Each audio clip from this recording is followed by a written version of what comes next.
Hey, Tony Gaskins here, wanting to pop in, do a quick video. I've been seeing a lot going on with the females in our society today. I see a lot of ladies, y'all competing for the best body, competing for the best lips, for the best cheekbones, for the best chin, for the best tucked ears, the best hairline, best butt, best breast, best stomach, best thighs. And you see a lot of people working out and a lot of people going to doctor this and doctor that. And we're going to every doctor except for Dr. Jesus. You know, go to Dr. Jesus and pray for self-worth, pray for confidence, pray for self-love. But instead we're going to doctor and we asking him to play God. And I don't know what it's for. I don't know the ladies. I don't know if you're doing it for a man, or I don't know if you're doing it to impress other women. I don't know if you're doing it to fit in with the magazines. I don't know why it's happening. I do feel like a large part of it has to be for men, trying to look good, trying to be a sex symbol, trying to get chosen. And it's a lot of men that for some reason are not telling y'all, because men are playing with women who are playing with their bodies, and men are seeing those women like a science project, like an experiment. And so they're reinforcing it. They're sleeping with them, dating them, showing them off, and then leaving them. Or wifing them up and dogging them out, treating them like a, second class citizen, just really dogging them out, running through them, not taking them seriously. And end up leaving them for a woman who, she fell in love with who she is, with who God made her. And so we're seeing this, and it's becoming unfair. It's confusing some people, and people getting lost. But this is what I want to tell you, ladies. If you're working trying to be a sex symbol, if you're trying to be the most beautiful thing out here, and you're going to doctor this and doctor that, trying to do this and that to your body because you want to catch a man, you want to catch a good man, you want to catch the right man. I'm not sure what it is, but I want you to know, I want you to understand that nothing you do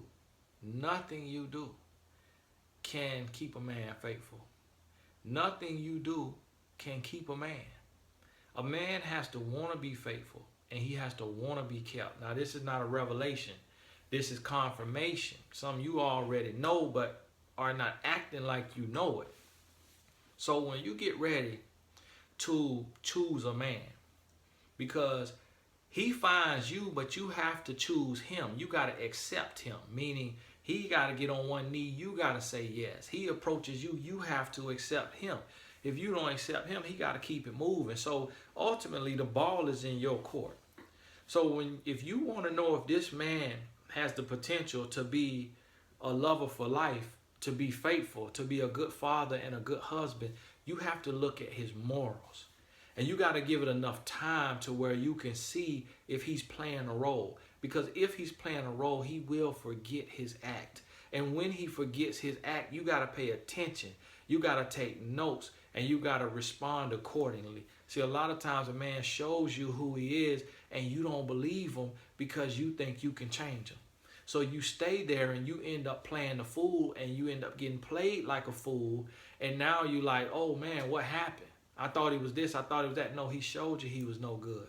He showed you when he was yelling at you, when he was cursing at you, when he was controlling you, when he was insecure, when he kept lying to you 2, 3, 4, 5 times. You kept catching him in lies.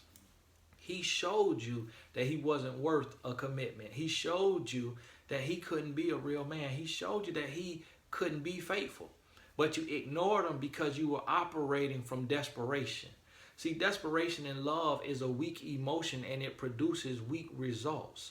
You have to operate from a place of peace, from a place of happiness, from a place of real love, from a place of self-love.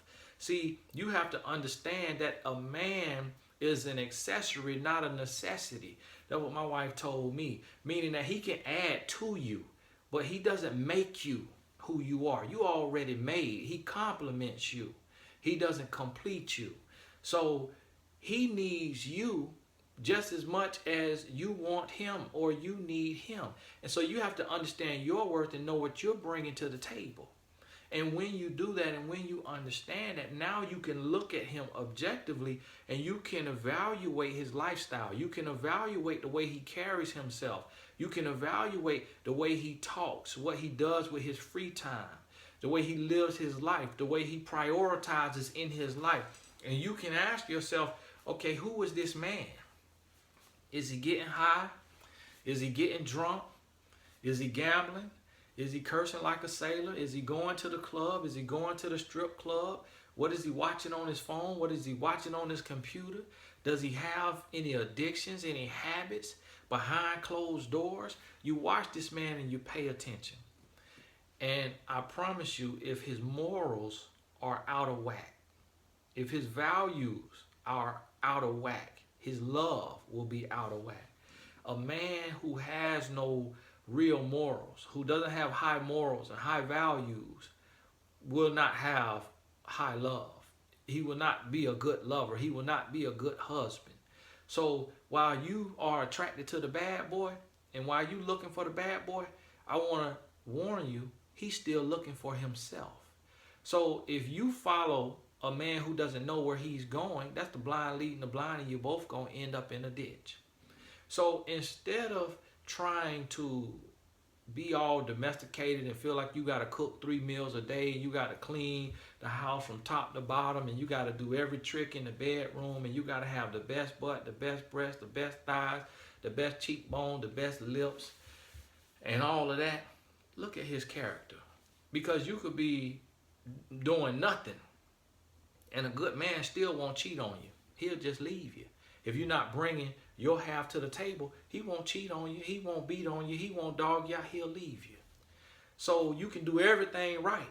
And a good man is still going to be faithful, just like he was when you was doing it wrong, if he didn't leave.